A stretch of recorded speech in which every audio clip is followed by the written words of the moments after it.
ecosystems of the Arctic are absolutely necessary for the well-being of this planet, whether it be the lichen, whether it be its wildlife, the flora, the animals, the ice. All of that is going to have a negative impact on the rest of the world.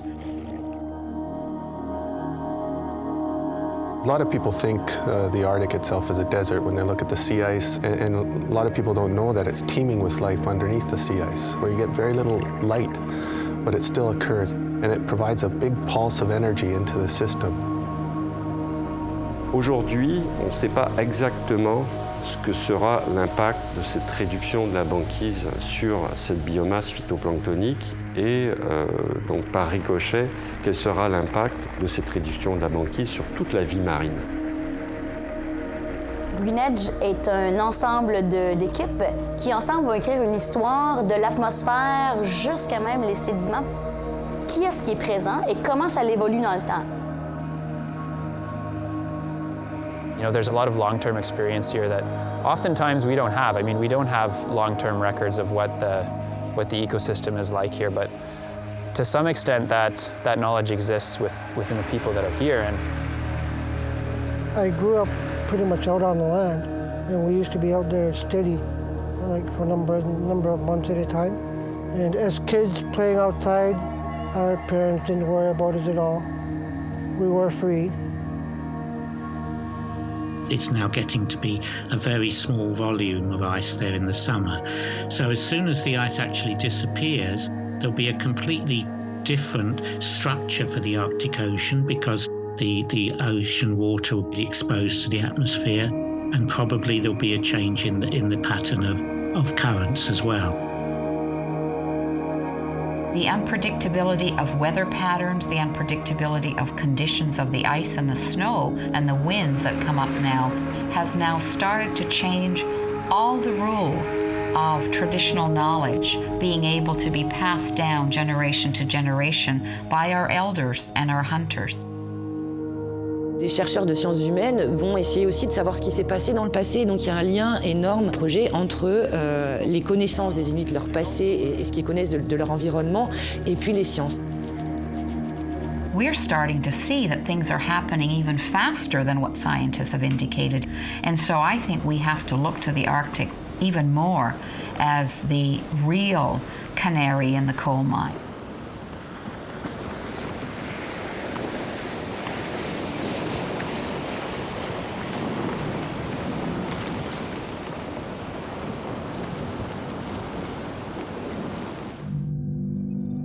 Opengangulan avativut asiji paleayo sikuillo au palealatuti.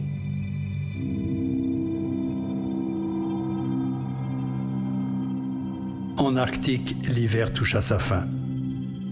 Des particules chargées de vent solaire entrent en collision avec la haute atmosphère, donnant vie à des vagues de lumière verte. Ce spectacle rappelle aux humains la force et la beauté de la nature. Selon la tradition orale des Inuits, les luminescences étaient provoquées par les esprits des morts, jouant au ballon avec un crâne de morse. C'est dans la baie de Baffin que commence l'aventure, entre le Canada et le Groenland. L'équipe scientifique Greenedge mène l'enquête. Elle va étudier la floraison de microalgues sous la banquise. Ce bloom de phytoplancton est une explosion de vie dans l'océan.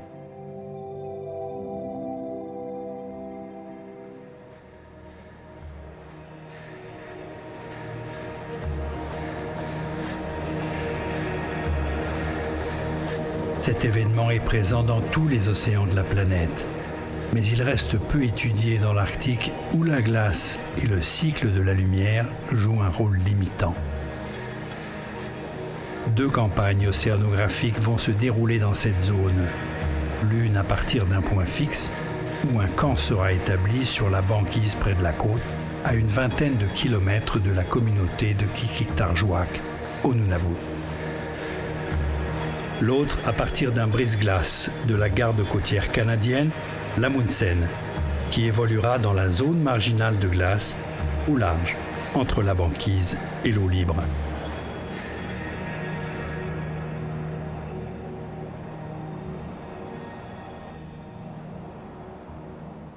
Les chercheurs de cette mission viennent de plusieurs laboratoires. Le projet est piloté par TACUVIC, unité mixte de recherche qui regroupe l'Université Laval au Québec et le CNRS français. Marcel Babin en est l'initiateur et le directeur scientifique. Il fédère une grande équipe en diverses disciplines, étudiant l'océan, la glace et l'atmosphère. Le projet Green Edge vise à déterminer l'impact de la réduction de la banquise sur l'écosystème marin arctique et plus particulièrement à déterminer l'impact sur la base de la chaîne trophique qui est occupée par le phytoplancton, les algues microscopiques à la base de la chaîne trophique.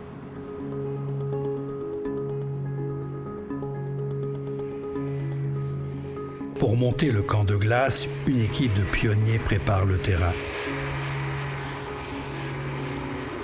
Sur le camp de glace, là, cette fois, on est dans la nature, on est vraiment isolé. C'est cet environnement grandiose qui nous entoure. D'imaginer qu'on est sur la mer et que la mer est gelée et qu'on peut marcher sur l'eau les pieds secs, c'est assez extraordinaire.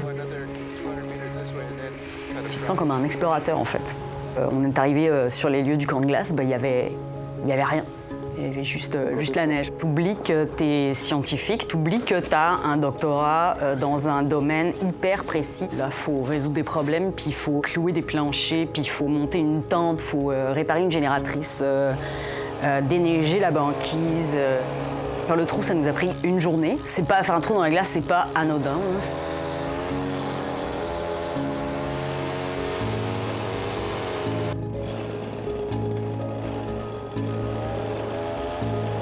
Tout ce qu'on installe là-bas sur le camp, il faut que ça soit posé sur la glace et non pas sur la neige. On est avec une pelle et on déneige jusqu'à ce qu'on arrive à cette surface de glace qui est absolument incroyable parce qu'on arrive sur quelque chose de parfaitement plat.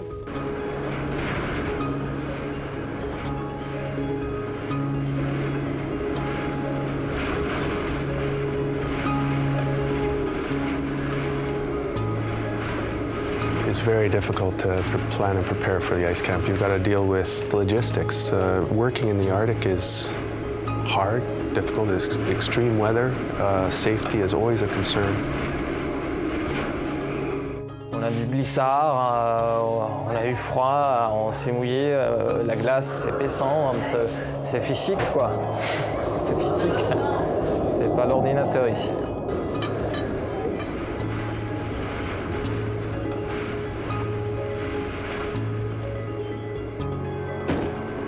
It was minus 35. It was terrible to put a screw on an instrument. It was suffering. You need to be a bit masochistic. It is hard work.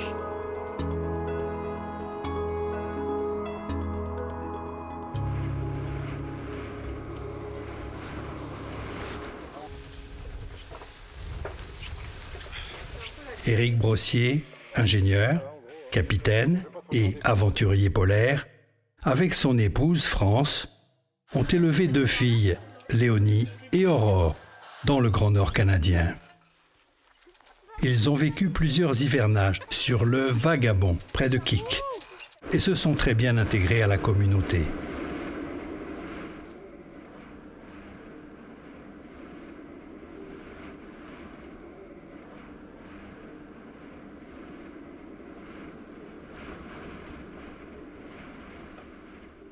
Pour l'expédition scientifique, Éric aura le rôle de fixeur, chargé des contacts avec les locaux, du support logistique et de la sécurité du camp.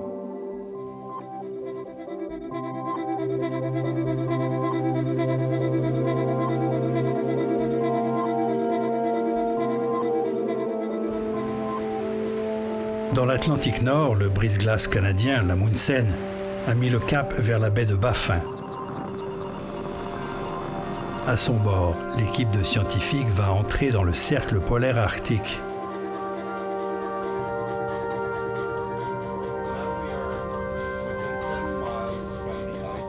Bientôt, le navire va pénétrer dans le pack, une grande zone de glace compactée par le vent et les courants marins.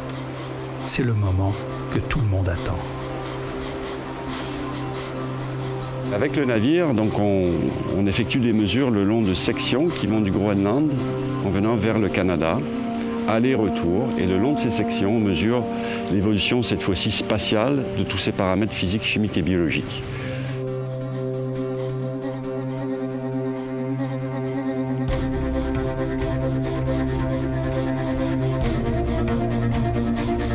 Sur le bateau, on échantillonne avec une rosette qui est une espèce de grosse structure circulaire sur laquelle il y a plein de capteurs de mesure et des bouteilles.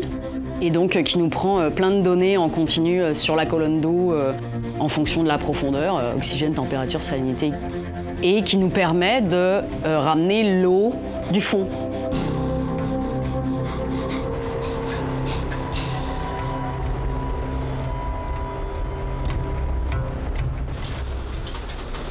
Les conditions sont assez sévères. Le navire procède très lentement.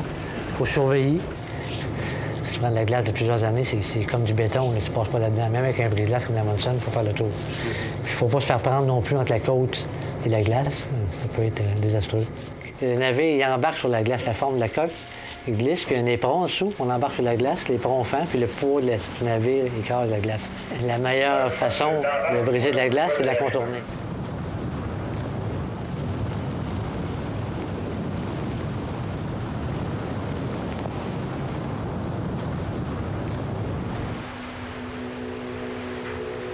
Si tu as une chance, c'est mieux de passer, prendre 1 heure de plus à l'eau libre, puis marcher à pleine vitesse, moins de carburant, moins de chances de briser le navire ou les hélices.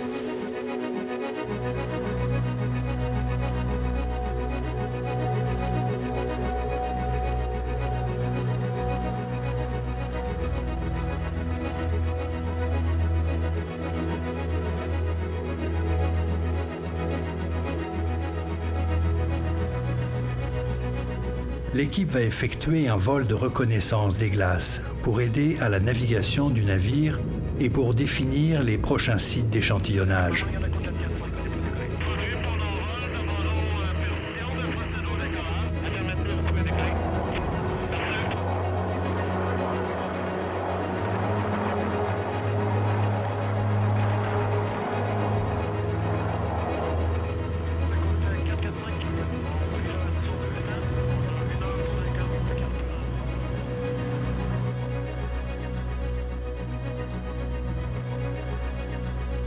We as a people whose culture depends on the ice, the snow, the cold, are witnessing the most minute of changes to the warming of this planet. So it's logical that people who are on top of the world where the ice exists on this planet are the ones that are witnessing it first.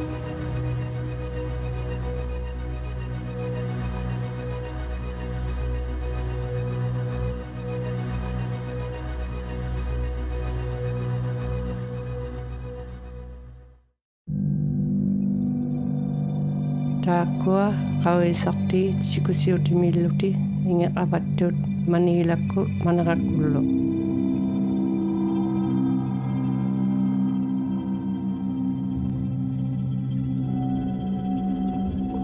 Pour mieux comprendre comment les changements climatiques affectent l'océan Arctique, l'équipe utilise les dernières technologies, aidée par la garde côtière canadienne, qui assure le bon déroulement des opérations.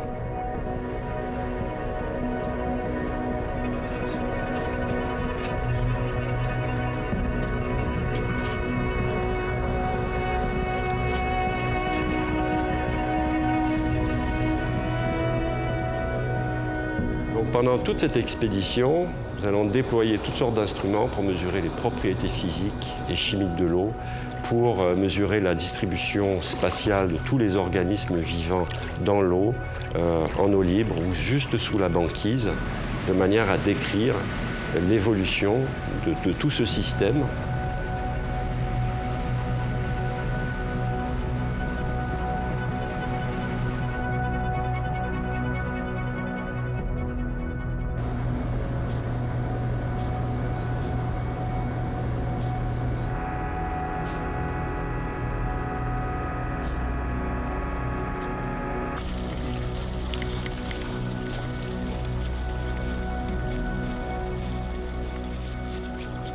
Alors depuis qu'on est agenouillé ici, on a parcouru grosso modo 47 mètres par rapport à la Terre. Donc on a l'impression d'être complètement immobile. Même ce vaisseau-là s'est déplacé avec nous. Ce pack de glace-là s'est déplacé.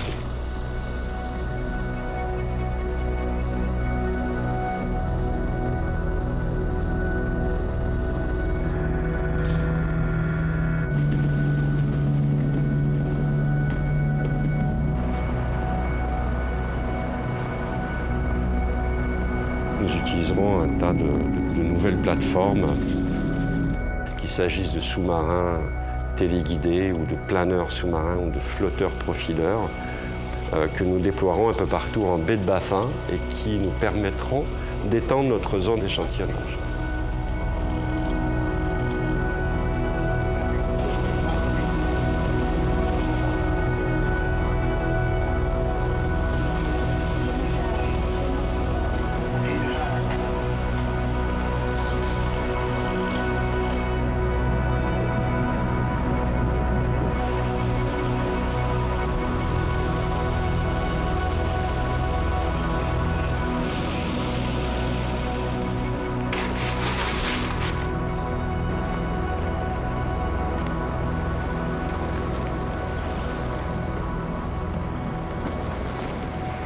L'état des glaces ne permet pas de naviguer jusqu'à Qikiqtarjuaq.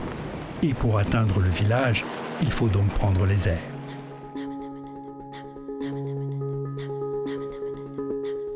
Bienvenue en terre de Baffin.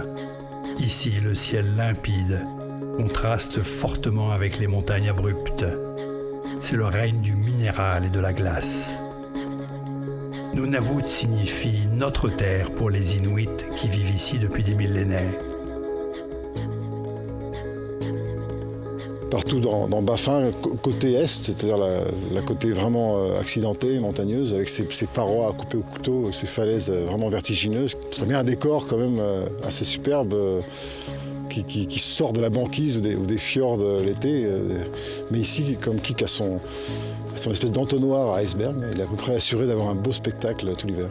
C'est pour ça qu'on appelle Qikiqtarjuaq la capitale des icebergs au Nunavut.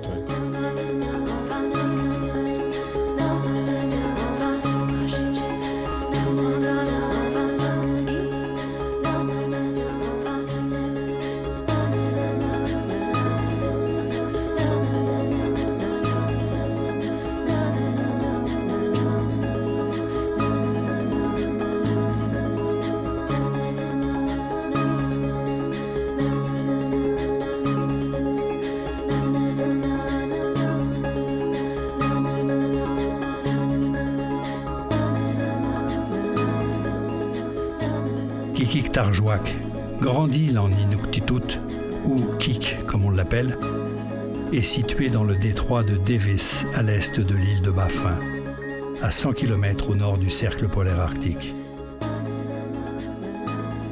La petite communauté compte environ 500 habitants, dont la moitié sont des enfants. À ces latitudes, plus de routes reliant les villages. En posant le pied à Kik, on se sent au bout du monde.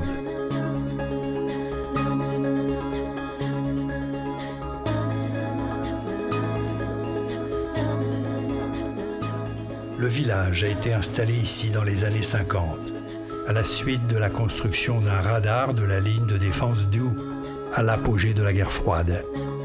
Les Inuits ont été sédentarisés. Les hommes venant du sud leur ont proposé des emplois, changeant ainsi leur mode de vie traditionnel basé sur la chasse et la pêche.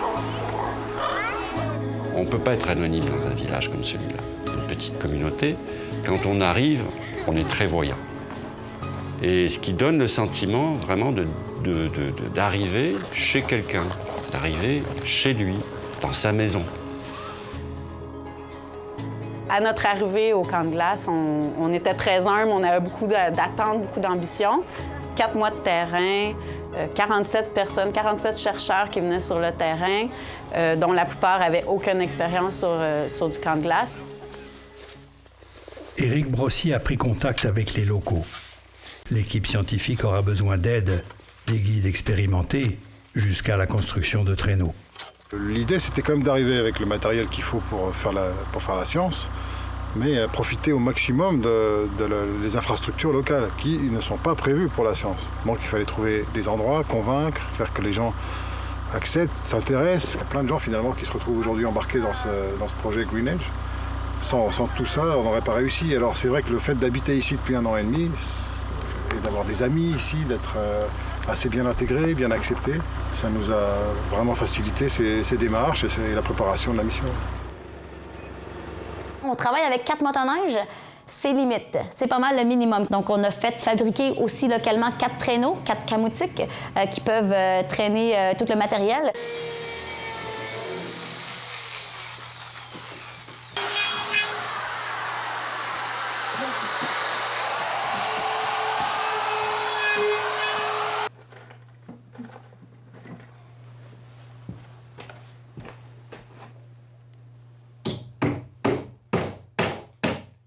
I grew up pretty much out on the land, and we used to be out there steady, like for a number of months at a time.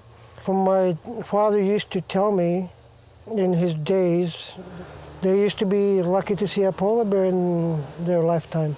But now you go out, you see them every trip. Sometimes you see a number of them.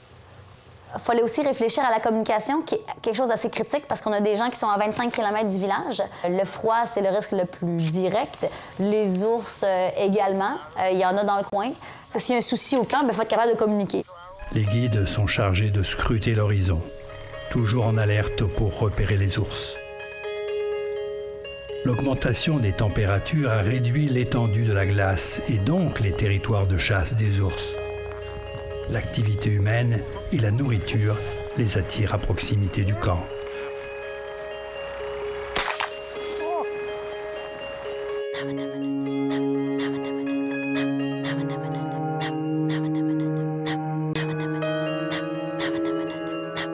We call Inuktitut, my language, my mother tongue. We have a word called sila. Sila means the air, the weather, the atmosphere. But it's also a word for intelligence and consciousness and wisdom. It is understood to be the fundamental principle underlying the natural world. Sila connects a person with the rhythms of the universe, integrating the self with the natural world. And for Inuit, we are all connected, physically, spiritually, and of course through our common atmosphere.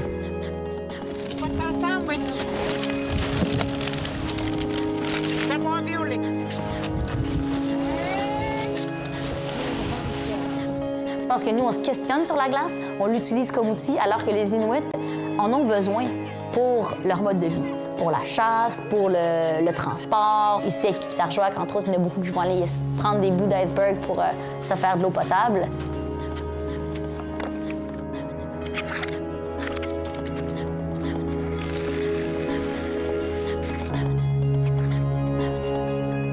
Les chercheurs déploient leurs équipements et prennent des mesures quotidiennement. Mais à Kik, l'équipe découvre à quel point leur arrivée a bouleversé le rythme du village.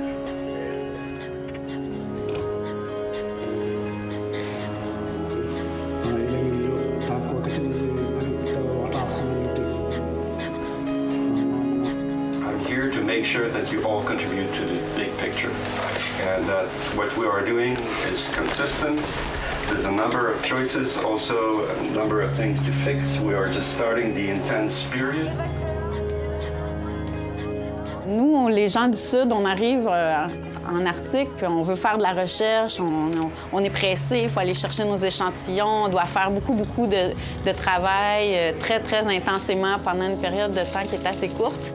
Puis on arrive là-bas, puis on fait face à une autre culture qui est beaucoup plus adaptée aux conditions environnementales, aux conditions du jour.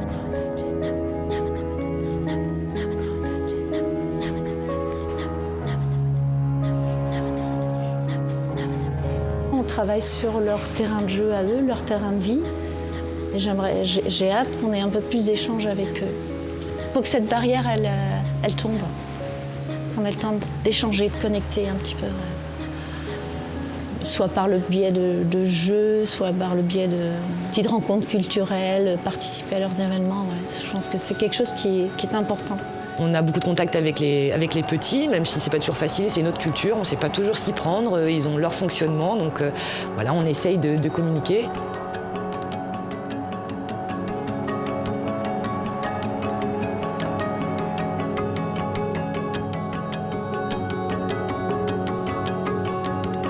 À mesure que les jours s'allongent et que le temps se réchauffe, les scientifiques accélèrent leurs travaux. La fonte des glaces laisse pénétrer davantage de lumière dans l'océan et intensifie le bloom. Mais quel effet le changement climatique aura-t-il sur la vie de l'Arctique ?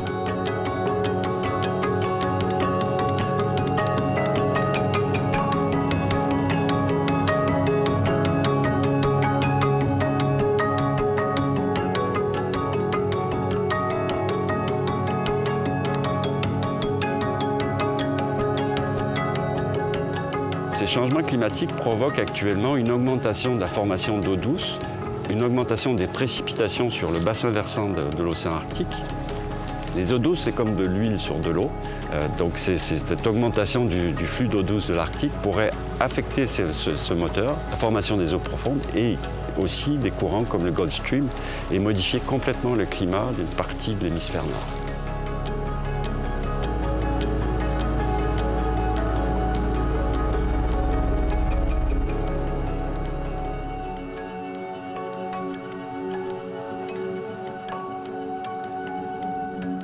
Imam Newtei Nikisartia Vamariusu.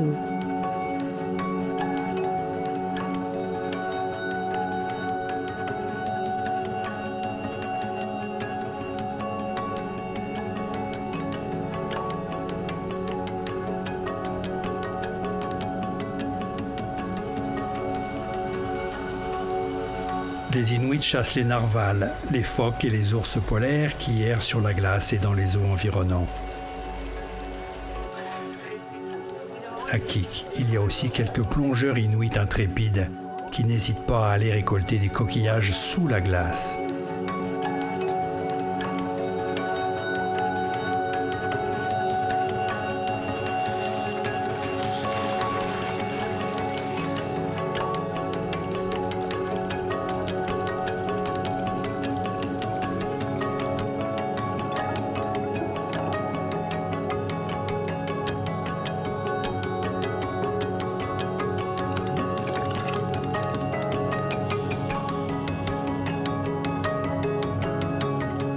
Les plongeurs nagent à travers une multitude d'algues unicellulaires invisibles à l'œil nu.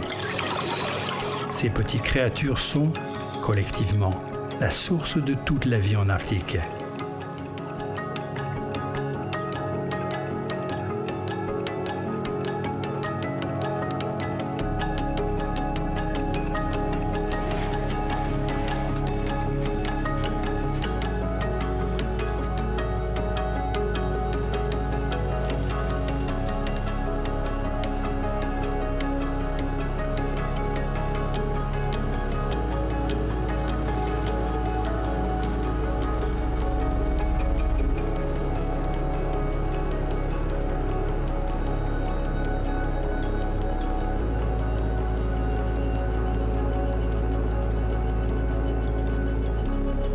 Primary production start up early in the season. It happens underneath the snow, underneath the ice, where you get very little light, but it still occurs. It occurs starting in February, March, and it provides a big pulse of energy into the system.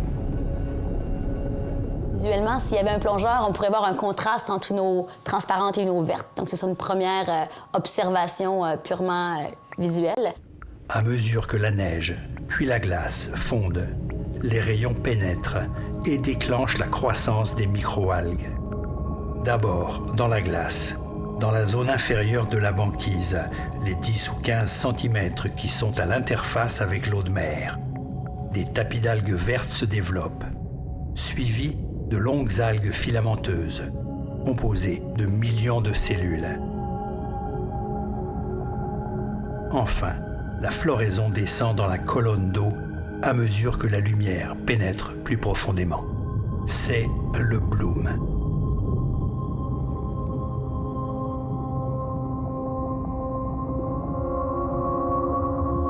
bloom, c'est une floraison printanière.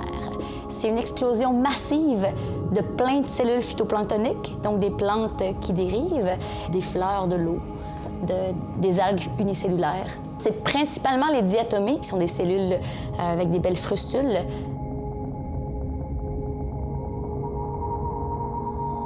Le plancton végétal, ou phytoplancton, est le point de départ de toute activité biologique dans la mer, à la base de toute la chaîne alimentaire marine. Il utilise l'énergie solaire pour fabriquer de la matière organique. Il est essentiellement présent en surface. Sa position est déterminée par les courants marins et la présence de nutriments. Les mesures qu'on va prendre, qu'on va essayer de suivre rapidement, des mesures directes, c'est prendre une mesure des concentrations de chlorophylle.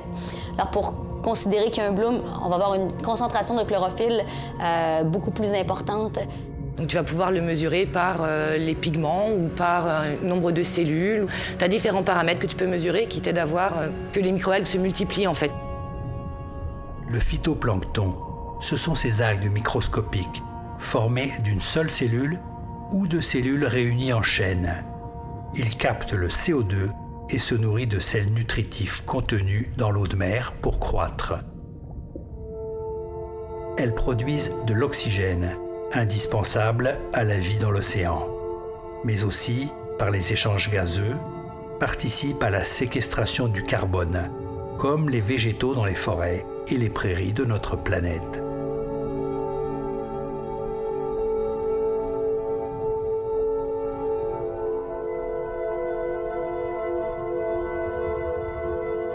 Pour se multiplier, le phytoplancton a besoin d'une alchimie d'éléments minéraux variés et complexes, en particulier le phosphore et l'azote dissous dans l'océan.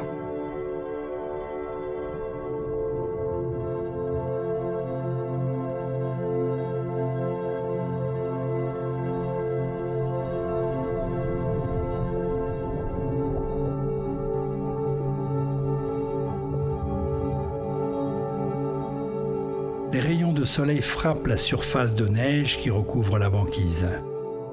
La lumière traverse peu tant que le manteau neigeux la reflète. Avec précision, les scientifiques mesurent ces données qui vont permettre de mieux comprendre les caractéristiques du milieu et d'étudier le bloom. I've been working on Arctic data for 3 years now. This is the first time I've been in the Arctic and it's just life-changing. It makes me appreciate the data that I've been looking at much, much more. In every measurement goes a lot of effort. How much sunlight is going through the ice sheet and reaching the top of the water column, which is then available for phytoplankton. And how that light fades with depth. What is the color of the light? That's the things we are measuring. One thing that we observed here in the last 3 weeks is the patchiness of ice and light and life. So light and life are connected, and the light field beneath the ice is very, very patchy.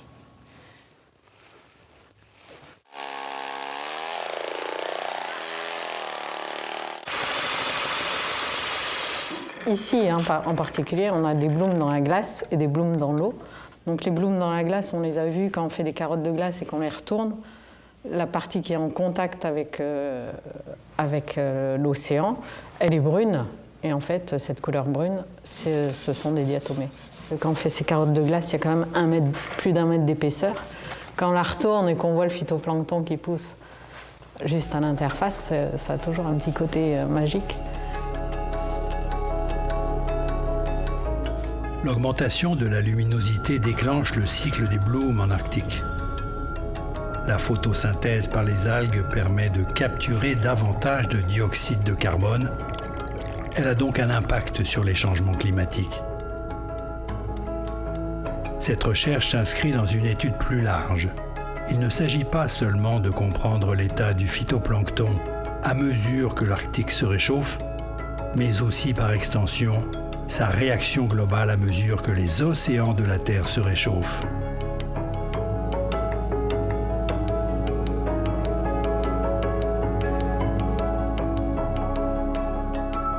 Nous allons beaucoup utiliser les satellites pour suivre l'évolution de cet événement de floraison printanière, mais pas seulement en baie de Baffin, partout en Arctique.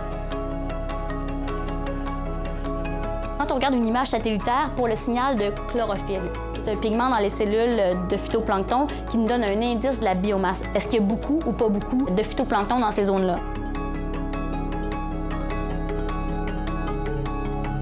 As the seawater changes, as the life in the ocean changes, all of those things might affect the ability of the Arctic Ocean to remove CO2 from the atmosphere. And if we can understand that a little bit better, then we'll be able to feed that into models that predict what climate change will look like. I think my generation, we've seen the most change in the weather as well. So we have a more longer summer now than we ever did. Probably extra 2 months now of boating season.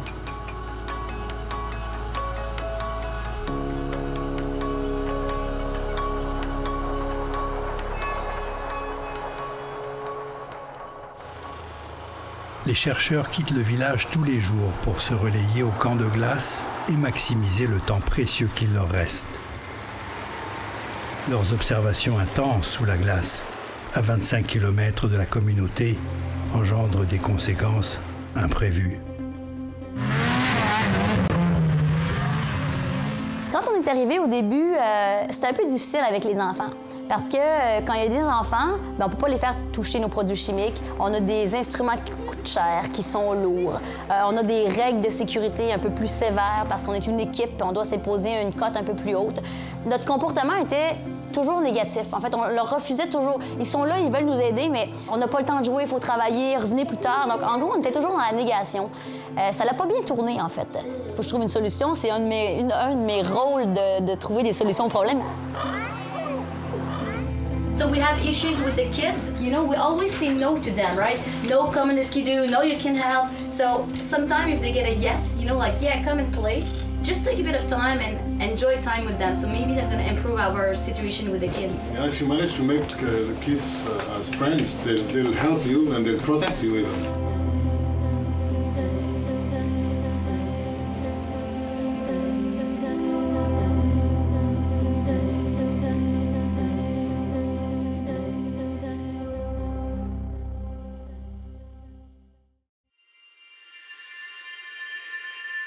Angutit pisupatut sikukul.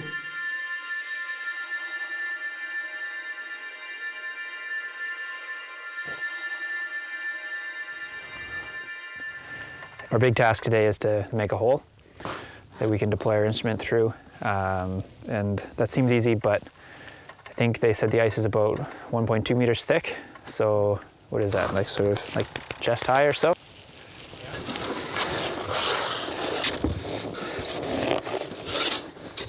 When did the ice form? October? November. November?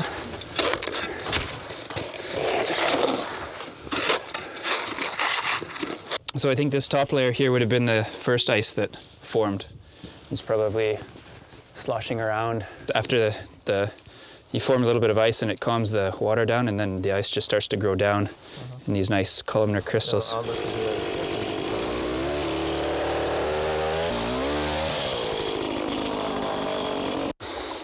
Look, your algae. How do you taste it?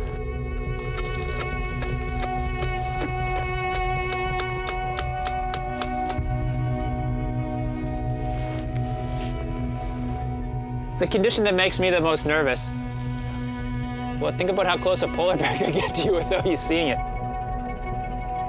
You know, it's tough with a project like this that's so busy. We're going to the ice so often, and I think you're starting to see it now as we're getting into a bit more of a routine, and people are starting to have a chance to look at their notebooks. You know, hey, I saw something interesting today.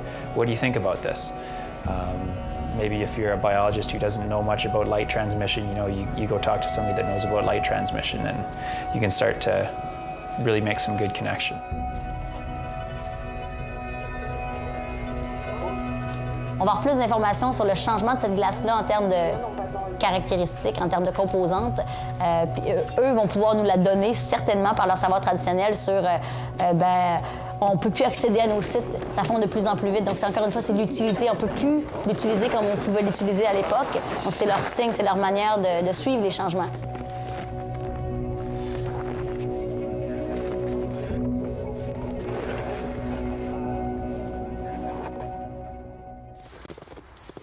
Nice day out. Yeah. Nice day to be outside. Nice day. Oui, monsieur.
Les enfants sont venus cet après-midi, ils se sont arrêtés sur le site et puis Eric les a fait tourner 4 par 4, ils ont visité la tente et alors on les a jamais vus aussi sages. Ils étaient tous en file indienne et on sent qu'ils sont intéressés, qu'ils ont envie. L'expérience de l'équipe ne se limite pas à un échange de connaissances.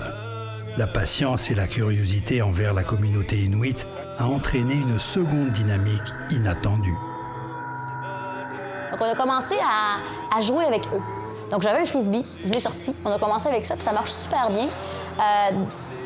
Chacun, à sa manière, a trouvé une solution, une manière de les faire grandir ou de s'intéresser positivement à notre équipe. Et je trouve qu'on commence à piquer leur curiosité sur le plancton, sur la science, à les valoriser aussi.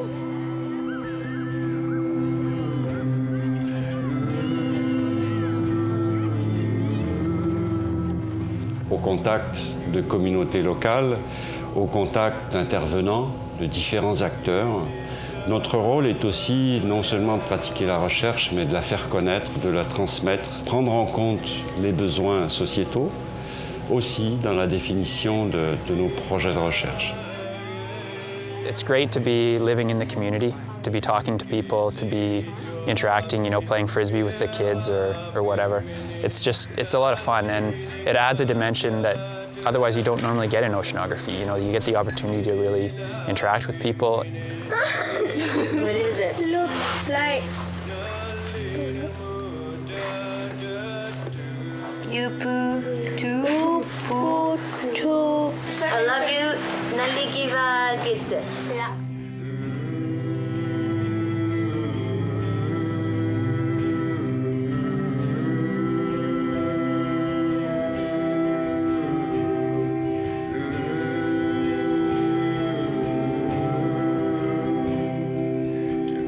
Finally hit me that your research here is very important and will be very important in the coming years.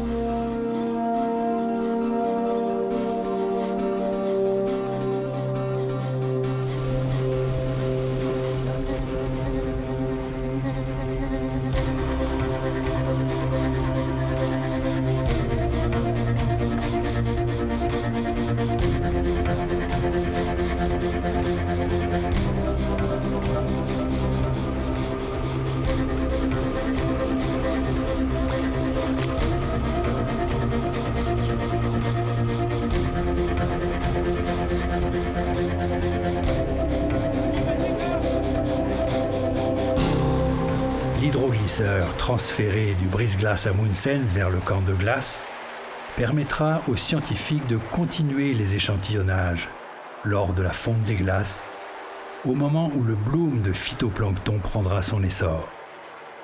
Il sera aussi disponible pour la communauté, pour les sauvetages et situations d'urgence. Il y a des projets d'observation de la baie de Baffin, en tout cas vu depuis Qikiqtarjuaq, à long terme. Donc je sais qu'il y a des espoirs, des projets, pourvu que ça se développe aussi bien pour les scientifiques, la communauté, la connaissance en général, que pour les gens du village qui peuvent vraiment y trouver une activité, une ouverture sur autre chose que la petite autarcie d'ici. Les précieuses données et échantillons collectés durant l'expédition vont être étudiés attentivement dans les prochaines années par les scientifiques participant au projet. Pour toute l'équipe, c'est un moment de détente bien mérité.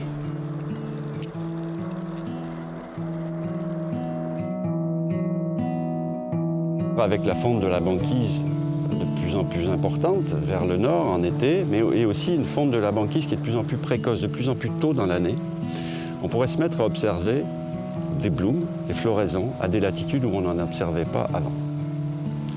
Et donc, ce bloom et sa dynamique, sa réponse au changement climatique pourra affecter toute l'activité biologique de l'océan Arctique. C'est la raison pour laquelle on s'intéresse à cet événement. Donc on essaye de bien décrire toute cette séquence pour ensuite la mettre en équation mathématique, l'intégrer dans des modèles prédictifs du système océan-atmosphère-glace en Arctique et prédire, essayer d'anticiper comment la vie et l'activité biologique dans l'océan Arctique va évoluer dans l'avenir selon certains scénarios de changement climatique.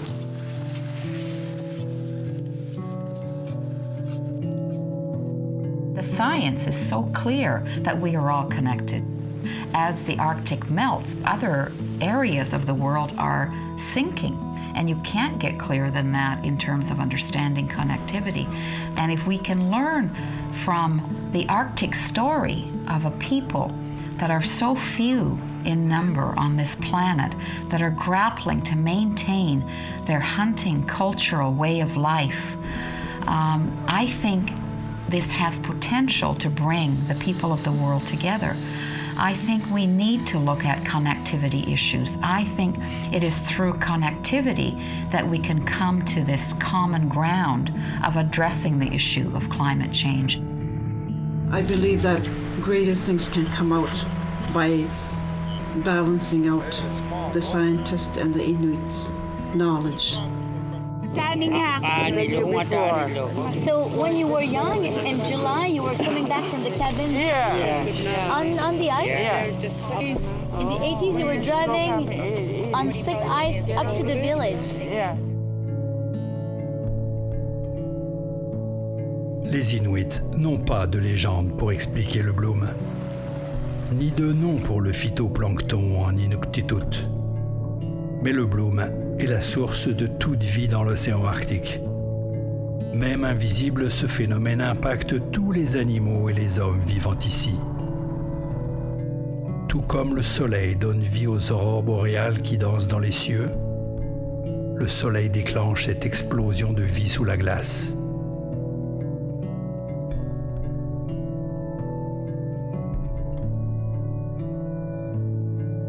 Grâce aux liens tissés avec des scientifiques venus du Sud pour étudier le changement de l'Arctique, on assiste à une nouvelle forme de partage des connaissances, facilitant l'adaptation à ce monde changeant. Pour les Inuits, la science et la planète entière.